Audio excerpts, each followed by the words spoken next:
BYU heads to TCU, and I don't know if you guys saw this Reddit thread about BYU players actually being vampires, but it is very interesting. 21-0 straight up for BYU in their last 21 night games, and in the last 22 games where they've played during the day, BYU is 12-10.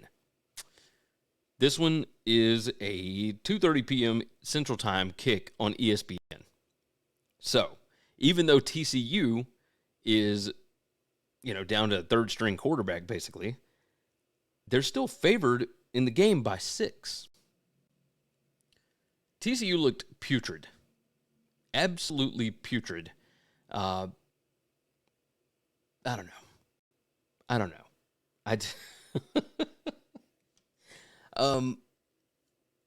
They were terrible against Iowa State last week. And some of that had to do with the quarterback going out, but they looked terrible with the quarterback in.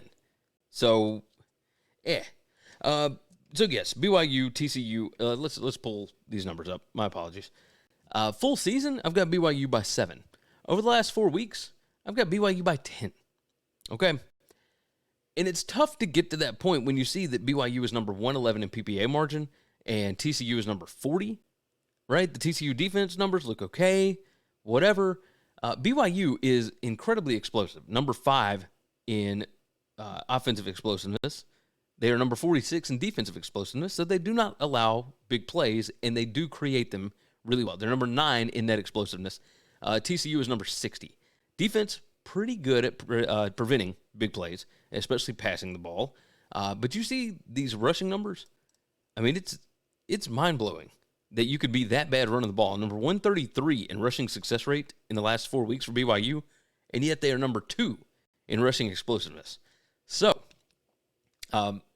they can't get anything consistent going down to down, but they can create explosive plays.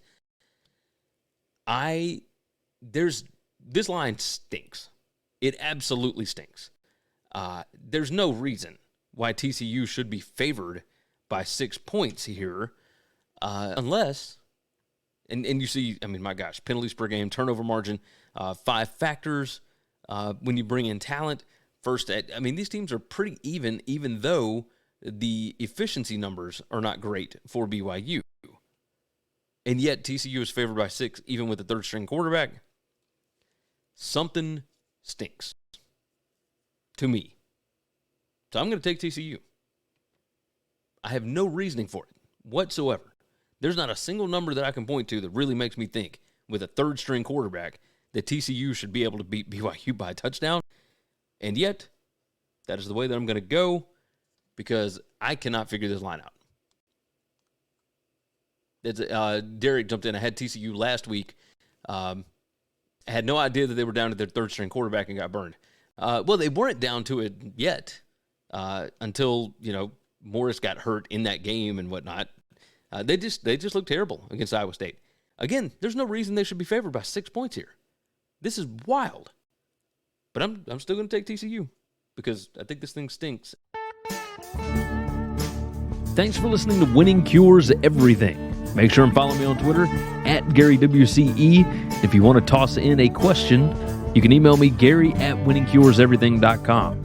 Make sure and hit that subscribe button, and we'll see you next time.